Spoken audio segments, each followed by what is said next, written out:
Hello students, we are going to start subject English chapter 2. We are not afraid to die. If we can die, if we can all be together.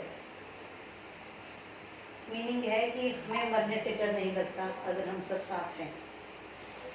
In this story, main characters are the writer. Writer is Gordon Cook and Alan East. Writer and his wife Mary, daughter Suzanne, writer son Jonathan. These all are the family members who are watching a dream about an adventurous voyage. Voyage means sea journey, यानी कि समुद्री यात्रा. जिसमें writer है वो एक सपना देख रहा है पिछले 16 सालों से कि उसे एक बार समुद्री यात्रा से राउंड द वर्ल्ड जाना है, पूरे विश्व उसकी दुनिया की यात्रा करनी है. तो in this story they all are watching this dream and they all are preparing for that voyage. Voyage means sea journey, right? This is an adventure story about the ambition of the writer. What is the ambition? I have told you now that they are watching a dream that they will go for a sea journey. In this story, the writer and his family with one of his friends start a voyage to make their dream of round the world true. Let's read it and try to understand the story. We are not afraid to die if we can all be together. In July 1976, my wife Mary, son Jonathan, 6 daughter Suzanne and I set sail from Plymouth. Plymouth से हमने चलना शुरू किया. किसने? Writer, his wife, his son and his daughter.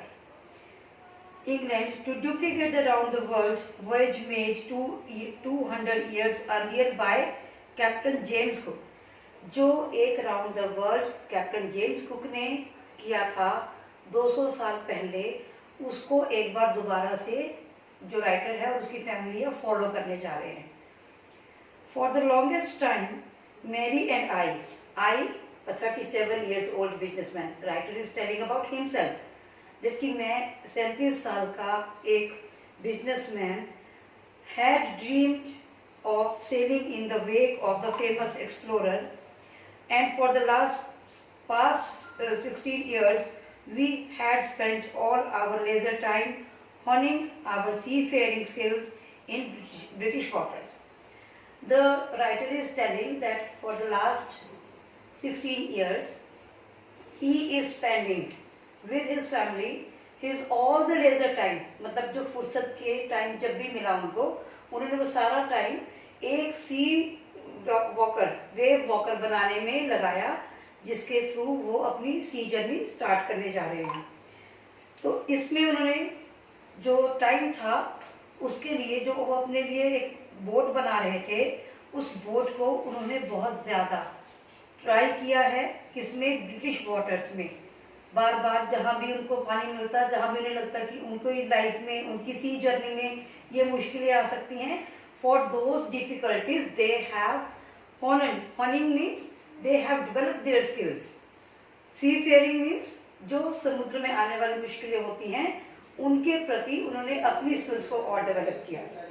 Our boat Wave Walker, a 23-meter 30-ton wooden hull beauty, had been professionally built and we had spent months fitting it out and testing it in toughest weather we could find.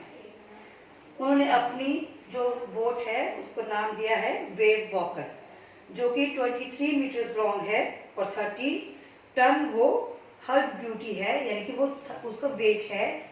और उन्होंने इसे बहुत professionally बनाया और उन्होंने बहुत महीने इसको बनाने में और इसको डेवलप करने में लगाए हैं, अपने टाइम स्पेंड किया है, ताकि वो रफ से रफ वेदर में भी सी में जो यात्रा है अपनी कंटिन्यू कर सके. The first leg of our planned 3 years 105,000 kilometre journey passed pleasantly as we sailed down the west coast of Africa to Cape Town. जो हमारी जर्नी के फर्स्ट लेग मतलब उनका पहला चरण जो उनकी यात्रा का था वो था 1,05,000 किलोमीटर्स, जो उन्होंने बहुत अच्छे से, बहुत आराम से, बहुत कामली अपना समय समुद्री यात्रा में बिताया। कहाँ से स्टार्ट किया? Africa to Cape Town. There before heading east, we took on 2 crewmen, American Larry Rigel and Swiss Hub Sizzler, to help us tackle one of the world's toughest sea. अब उन्होंने क्या किया, यहाँ से उनके साथ 2 लोग और जुड़ गए, जिसमें एक तो थे अमेरिकन लैरी विजिल और दूसरे थे स्विट्जरलैंड से herb sizzler, to help them to tackle one of the world's roughest sea, ताकि उनको हेल्प हो सके वर्ल्ड के, संसार के रफेस्ट सी में से, यानी कि जो सी का रास्ता बहुत ज़्यादा टफ होने वाला था उनके लिए। ठीक है। On our second day out of Cape Town, we began to encounter strong gales. For the next few weeks, they blew continuously. Cape Town से निकलते ही second day, they have faced so many high waves, strong gales, जिसको हम कह रहे हैं strong gales, यानी कि high waves. For the next 2 weeks, they blew continuously. अगले 2 हफ्ते तक ये continuously चलती रही. Gales did not worry me, but the size of the waves was alarming, up to 15 meters, as high as our main mast. हवाओं ने मुझे परेशान नहीं किया था, बट उनका जो लहरों का जो आकार था that was really dangerous, because वो 15 मीटर तक ऊंची थी, जो कि हमारे जहाज की एक्चुअल जो सबसे ऊंचे वाला टावर था उसकी ऊंचाई थी। ठीक है। As high as our main mast. December 25 found us 3,500 kilometers east of Cape Town. Then, despite of atrocious weather, we had a wonderful holiday, complete with a Christmas tree. New Year's Day saw no improvement in the weather, but we reasoned that it had to change soon, and it did change for the worse. 25 दिसंबर को हमने Cape Town में 3500 kilometre तक जब पहुंच गए थे, जबकि वहाँ पे मौसम खराब था, बट हमने क्रिसमस सेलिब्रेट किया। The writer celebrated the Christmas, and they have spent a wonderful holiday, and they were hoping that by this new year there will be change in the weather conditions, but there was no change.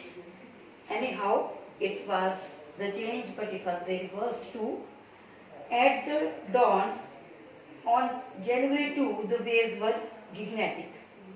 Now on 2nd January, जो waves अभी 15 metre तक ऊंची थी, वो और भी ज़्यादा dangerous होती चली गई. We were sailing with only a small storm, jib and will still making 8 knots.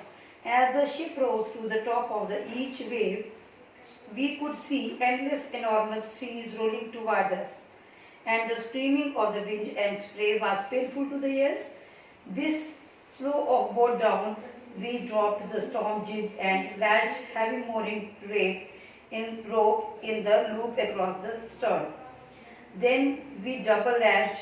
Everything went through our raft drip.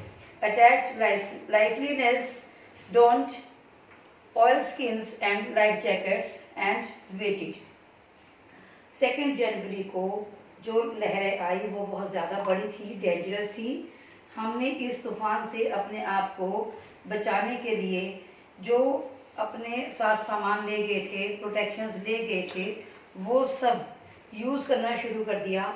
जबकि जो लहरों की आवाज़ें थी, देवर स्क्रीमिंग, ऐसे लगता था चीखें हैं, वो सब आ रही थी, हमें परेशान कर रही थी.